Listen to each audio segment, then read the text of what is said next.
Hey everyone, welcome back and happy Wednesday. All right, guys. Well, I was saying this earlier.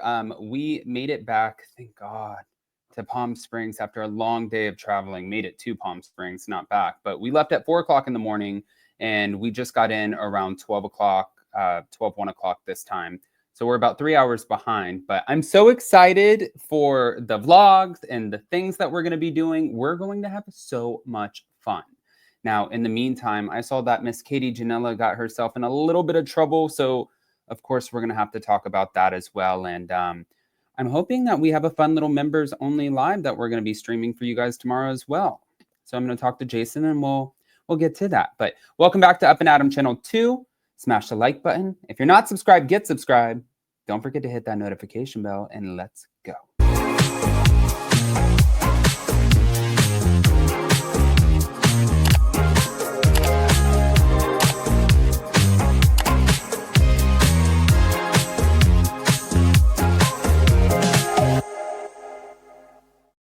All right, guys, so the Katie of it all. Now, people are kind of going nuts about this, and I saw this while I was on the plane, but I guess she was pulled over in Orange County, and she received 2 tickets. So they're talking about the citations and what they were for. One was using a cell phone while driving, which was the same offense, technically, as Shannon Beador. Okay. The other one was driving without a valid California license, and at that time, Katie held a valid license, but from another state. Although since then she's obtained a valid California driver's license, the case remains open in the Orange County's court system. I don't get that. I feel like people blowing this up, to me, it's like, now I just feel like this really is reaching. Like, okay, so how many of you guys have looked at your phone while driving and just been like, oh shit, I shouldn't have looked at my phone. But then God forbid you do it next to a police officer or something, you get caught. I'm not saying it's right, but I'm saying a lot of people have got themselves into this situation.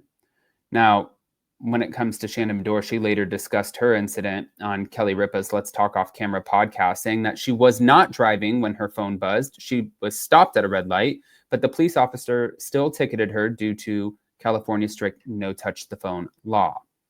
But despite some of the similar legal trouble, looks like Katie and Shannon are still not on friendly terms. And I know what you guys are probably thinking. Hey, shocker. But then wait, there's more. Have you guys seen this little tidbit? Here we go. Thank you to Bravo Snarkside. I felt bad because everyone has really kind of rallied against you, which is crazy. And then you had the trip to Amsterdam. I did not go. Which you were not on. Correct. Who decides whether or not you go on that trip? Yeah. And are you worried that because you were not on that trip, you're going to get cut from the cast? I actually asked to show up. I wanted to resolve things with the ladies, but I think Bravo actually did me a favor by not wanting me to go because they saw how crazy it was against me. Yep. And they were kind of protecting me.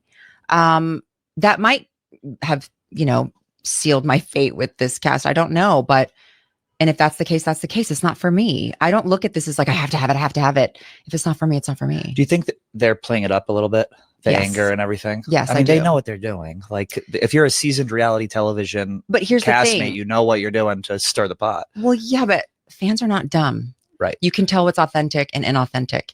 So why don't we just fight about real stuff? Right. I know. I felt bad because everyone has really kind of rallied against you, which is crazy. And then you had the trip to Amsterdam. I did not go. Which you were not on. Correct. So what I don't like about this is the simple fact that, like, I understand where it seems like producers were trying to do her a favor, but I feel like, too, she should be able to, since she's on the same season, have the conflict and the resolution. And I feel like by eliminating her from the season, we're not giving that to her. And to me, I have a problem with that. I don't know. I don't think that this is the right way to go about it, but she is right. Like, maybe they don't want her a part of it. Maybe they want her on the outs. And if they want her on the outs, guess what? They're going to end up pushing her out because just like Brandi Glanville or just like Monica Garcia, it does not matter. If the cast will not film with you, then you're kind of screwed.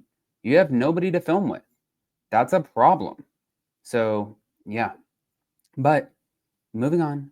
moving on. I wanted to share this, guys, because I don't know if you guys realized, and thank you to the Reality Rundown, Jen Shah update. So this was just a day ago. That was 369 days left until her prison release. Let me take that photo down. Remember, guys, I'm not in my own studio. 369 days. So she's at about 368. If you guys don't remember, she actually, I believe it was like 6 years that she was supposed to be serving. So this has been quite the little journey for Jen. She's been in there for a hot minute. Now she keeps on getting her sentence reduced for good behavior. I believe she's been doing a lot of programs. I believe she's been putting in a lot of the work. And when you put in the work, you get rewarded for it. So she's going to be coming home early and she's going to get to be with her kids. And listen, everybody, I don't know what else people want from her after that, after paying the restitution and serving her time. I feel like you should be able to come out, pay your restitution, you serve your time, and you know, hopefully you come out a better person and you start over. But this was shared. Clearly, this is at the facility that she's staying at. But she said, "Happy 31st anniversary today to me and my baby. Words cannot express how much I love and appreciate you. You bring so much joy to my life, and I am forever thankful for your overwhelming love and support as we approach this next chapter. Thank you for blessing me with 2 amazing young men. I love you so much, and I can't wait to hold you again soon." And then they also posted this. Wow. Yeah, guys. And then it was also talked about because I think it was a Q&A that Monica Garcia was doing. And she said, you know, it seems like everybody thinks the whole game plan is going to be when Jen gets out of prison, that's when they're going to try bringing me back. I actually talked to Monica Garcia about this, and I don't see that as being so far-fetched, because when Teresa came out of prison, they had Kim D sitting there trying to get her to spark off. Remember, she almost threw the chair at her, and she's like, "Throw the chair and I'll put you right back in the prison." And they were like letting her sit there and try to bait her into something. And then Shannon Beador, when she was at the worst time after her DUI, especially with everything with John Jansen and Alexis Bellino, they ended up bringing Alexis Bellino to come in and also taunt her. So no, I don't think I don't think it's like the most far-fetched thing if Jen, in fact, does even want to return to the Real Housewives of Salt Lake City, because I'm under the impression that she might have some other deals in the works. All right. I want to hear what you guys think, guys. Pop off. Don't forget, smash that like button. If you're not subscribed, get subscribed. Show some love, and we'll see you later. Love you guys. Bye.